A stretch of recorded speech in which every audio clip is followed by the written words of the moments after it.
Hi everyone. I'm outside still.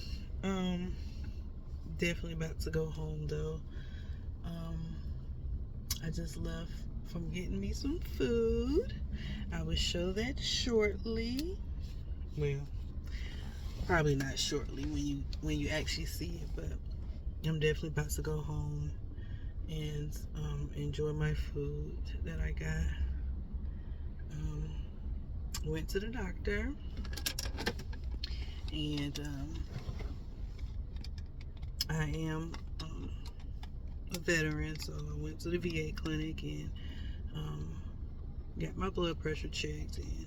And the VA is one of those places where they be asking you to be there 30 minutes early, 15 minutes early, um, and you just be sitting there. But I did get there almost 30 minutes early and literally sat that whole 30 minutes in a little bit of change.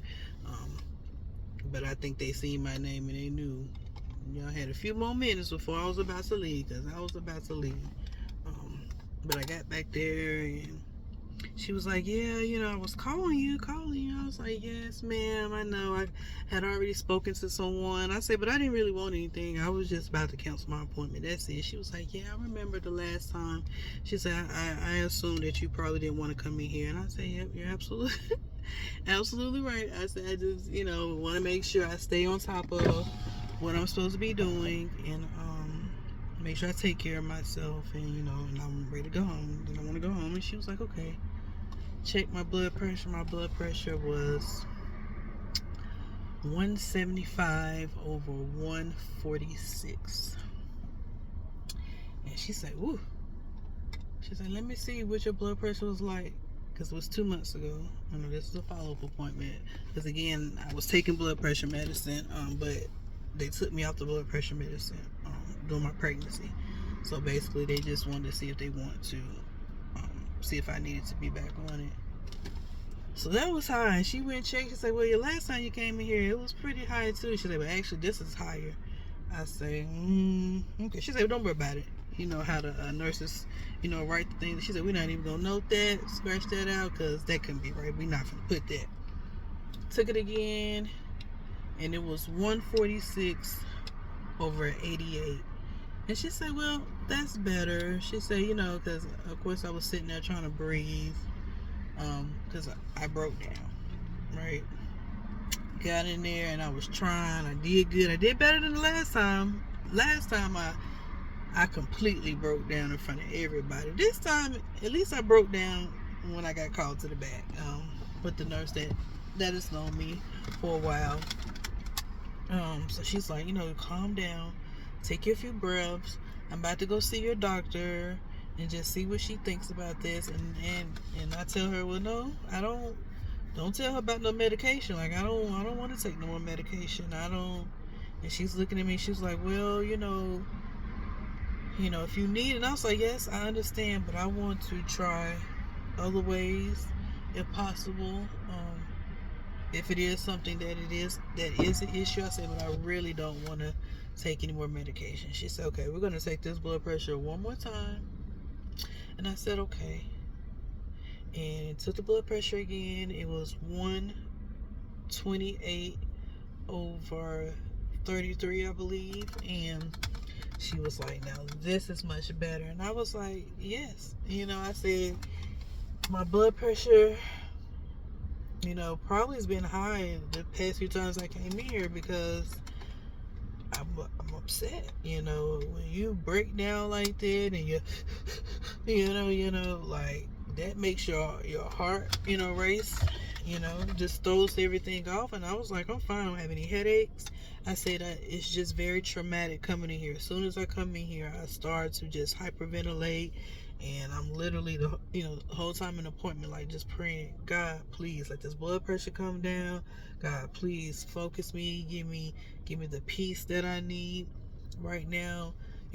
Give me the love, give me a hug right now because I'm hurting. And not because anything as bad is happening at the moment, just because there are trigger points. I have trigger points now.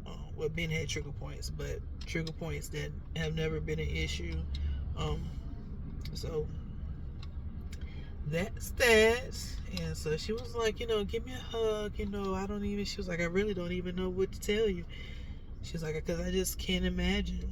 I can't imagine. And she said, just make sure, you continue to talk to someone, have someone outside, because of course I stay by myself. And she was like, make sure you have someone to talk to. She was like, you have anybody come check on you? I say, yes, my sister will pop up. So I do make sure I talk to her almost every day. Because that girl will pop up out of nowhere. She just popped up on me the other day. I think it was yesterday. And I was like, woman, what is you doing here? She was like, well, you gave me a key. Yeah. So, I'm thankful. I'm thankful for my sister. I'm thankful for my brother-in-law. Because he's the reason why I got that good meal today. Because I ain't had no money. But I prayed. Prayer goes a long way. I prayed, whew, God, I done paid my bills. I ain't got no extra money. But I want something good to eat for today. My body wants something good, And I got it. Thank God. Praise God. So, yes. Do my eyes look like I've been crying? My eyes probably look like this all the time, but yes, I broke down, but I feel better because I did it. Simple little blood pressure appointment. I'm having a hard time with just going into the hospital, but I did it, and blood pressure started high, but by the grace of God, He brought that thing all the way down because I went in there with the expectation of no more. No more. My body does not have control over me. I have control over it.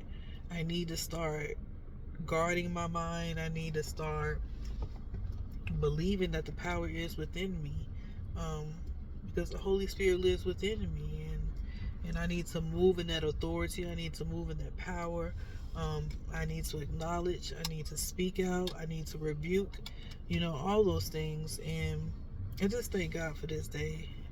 Just a little bit. It's not much, but for me, in the way that I've been moving the past few months, I'm just really proud of myself for just hanging in there and, making my appointments. Haven't been to the dentist since it happened, so I made me a dentist appointment for next month. Got this little tooth I gotta get together. That's so annoying. But yeah, just go get my regular cleaning and everything. I'm just grateful. I'm grateful. Um, Definitely about to hit it in though, because while I was getting my food, I was in there just crying. I don't even know. I don't even know. I was scrolling YouTube because I love YouTube. I'm a YouTuber, and watching. Don't get me started on this Drewski. It is going viral. Pretty sure it's already viral. I don't know. Maybe we'll talk about that when I'm eating my food. But I was just looking at some of the comments and what people had to say about that, and I just started crying because people don't realize, there's a lot of people that are not representing Christianity correctly. There's a lot of people that are not actually taking the walk with Christ like they should be. They're not being a good example, and a lot of the people that people are seeing are people that have big platforms, large followings, mega pastors, and it's like, that's just a pinch. That is just a pinch of the people that's out here that love God, actually truly love God. And the ones that's actually out here truly loving God, it's a battle every day. You literally have to wake up every day and make a decision. What am I going to do? Am I going to follow Christ, or am I going to follow the world? Every single day, throughout the day. The devil's job is to kill, steal, and destroy. So all he has to do is tempt you a little bit. All these people that you're seeing, it came from a small temptation that grew into something big, something that was done in secret, and now things are coming to the light. The Bible tells you all things are going to come to the light. There's nothing that is in secret right now that will not be revealed at some point in time. But it's just sad. It's just really sad because my faith is everything. My faith is everything. You have people that's all that they have. That's all that they have. And not saying that some people may not be uh, correct in what they're saying, but mocking God, because ultimately it's mocking God. I think you have to have some decorum. You have to have some. You have to move differently when you're talking about God. Bring correction righteously. I don't think there's anything wrong with saying the church has got this going on, that going on, and it's foolery. It's diabolical, and it needs to stop. But to make a whole skit, to have people that go from dance hall to the church with the whole love and hip hop cast in a church, it's like disrespectful to God. It's like you're trying to bring focus, and you're trying to pinpoint and point out other people that may be doing wrong, but ultimately it's God that you're disrespecting. And everybody has to count for it.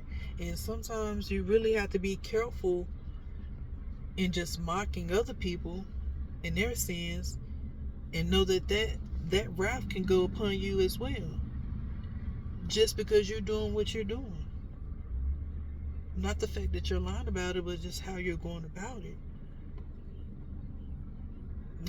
Like, I just think people need to be more mindful, because you got people that live, breathe it. They don't play. You got people out here that don't play about God. Just like God don't play about none of us. So why are we playing about God? Just because you see people in a religion that's acting. There's a lot of people that you can mock in their religion, because every religion has murderers, stealers, thieves, homosexuals, just all kinds of things. You have all these other religions that does this, but for some reason everybody likes to mock Christianity, and it's so disturbing. It's so annoying. It's like, go mock those rituals and witchcraft and stuff like that, what people are doing to get to where you're at. Go mock that. Go mock that. Stop mocking the one thing, the one person, our creator. Why? But I'm gonna get off here. I'm about to go eat and get my life. And I hope everyone is having a blessed, productive day. Talk with you guys soon. Bye bye.